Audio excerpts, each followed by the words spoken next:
बड़ी अजीब बात आपको बताने जा रहा हूं, शायद आपने ना सुनी हो। दुकान करते हैं आप, नौकरी करते हैं आप, खेती करते हैं आप, मैंने बताया ये सारे काम अगर सही तरीके से, हलाल तरीके से आप कर रहे हैं, अल्लाह की मर्जी के मुताबिक कर रहे हैं, तो आपको सवाब मिलेगा। अब एक कदम और बढ़िए,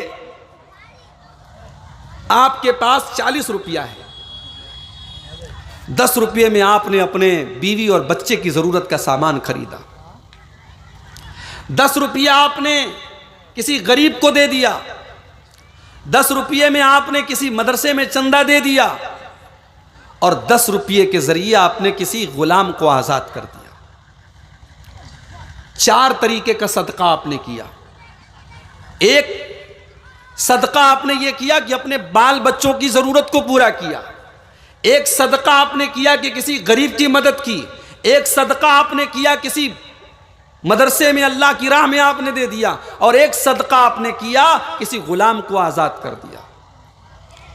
अल्लाह के नबी फरमाते हैं, बुखारी के अल्फाज हैं, दीनारुन दीनारुन तसद्दक़्त बिही अला मिस्कीनिन, एक दीनार वो है जिसके जरिए तुम किसी गरीब की मदद कर रहे हो, व दीनारुन अनफ़क़्तहु फ़ी सबीलिल्लाह, और एक दीनार वो है जो तुम अल्लाह की राह में खर्च कर रहे हो, व दीनारुन आतक़्त बिही रक़बतन, और एक दीनार वो है जिससे तुम किसी गुलाम को आज़ाद कर रहे हो, व दीनारुन अनफ़क़्त बिही अला अहलिक, और एक दीनार वो है जो तुम अपने बाल बच्चों के ऊपर खर्च कर रहे हो।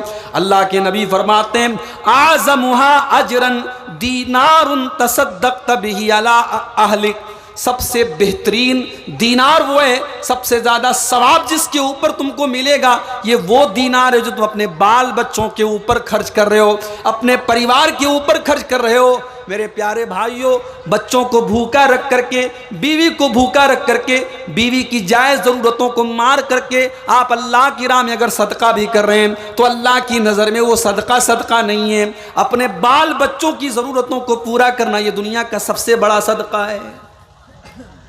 इस्लाम तो वो दीन है जो अपने घर और अपने बच्चों और अपने परिवार का ख्याल रखने को भी इस्लाम ने इबादत कहा है और सवाब बताया है इसमें, मेरे प्यारे भाई।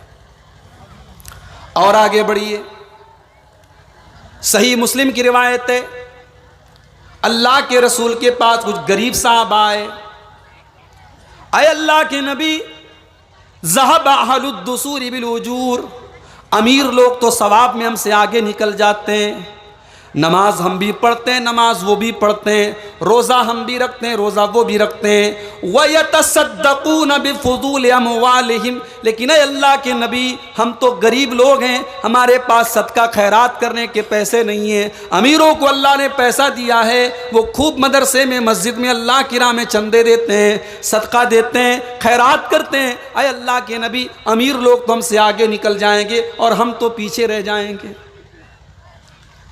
अल्लाह के नबी ने फरमाया, ऐ मेरे सहाबा, क्या तुम्हारे पास सदका करने के लिए कुछ नहीं है? अगर तुम गरीब हो, अगर तुम्हारे पास पैसा नहीं है, तो तुमने ये कैसे समझ लिया कि तुम सदका नहीं कर सकते? इन्ना बिकुल्ले तस्बीहतिन सदका, तुम जुबान से अगर सुभान अल्लाह पढ़ते हो तो सुभान अल्लाह भी तुम्हारे लिए सदका है। व बिकुल्ले तकबीरतिन सदका, तुम जुबान से अल्लाहु अकबर कहते हो, अल्लाहु अकबर कहना भी सदका है। तुम जुबान से अल्हम्दुलिल्लाह कहते हो, अल्हम्दुलिल्लाह कहना भी सदका है। तुम जुबान से ला इलाहा इल्लल्लाह पढ़ते हो, ला इलाहा इल्लल्लाह पढ़ना भी सदका है। व अम्रुम बिल मारूफ सदका, और नेकी का हुक्म देना भी सदका है, और गुनाहों से रोकना भी सदका है। और अपनी बीवी से तुम जो मुलाकात करते हो, बीवी के साथ तुम अपनी शहवत को पूरी करते हो, वफ़ी बुज़ई अहदिकुम सदका, ये भी सदका है। सहाबा ने कहा, अल्लाह के रसूल कैसी बात कर रहे हैं आप?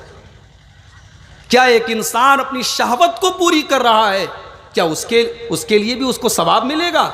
आपने फरमाया, अगर वही ख्वाहिश वो हराम तरीके से पूरी करता, वो नाजायज़ तरीके से पूरी करता, अकाना अलैहि विज़रुन, तो उसके ऊपर गुनाह होता कि ना होता?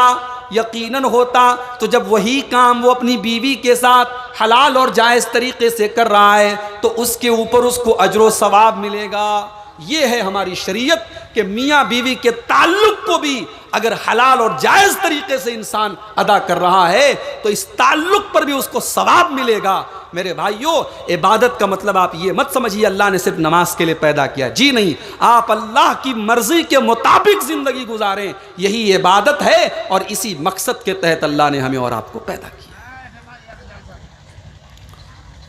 अब एक बात मैं आपसे कहना चाहूंगा, माइक मेरे सामने रखा हुआ है, इस माइक का एक मकसद है, मकसद यह है कि मेरी आवाज को आप तक पहुंचाए। ये सामने मोबाइल लगे हुए हैं स्टैंड के ऊपर, इन मोबाइलों का मकसद है ये वीडियो रिकॉर्ड कर रहे हैं। अब जिस बेचारे ने, यूट्यूबर ने मोबाइल लगाया है, उसने अगर कैमरे को ऑन करना ही अगर वो भूल गया और 1 घंटे तक मेरी तकरीर तक मोबाइल लगा रहा और उसके बाद जब उसने देखा कि यार मेरी तो वीडियो ही मेरा ऑन नहीं हुआ, तो उसको गुस्सा आएगा, उसने कहा मेरी मेहनत बेकार हो गई।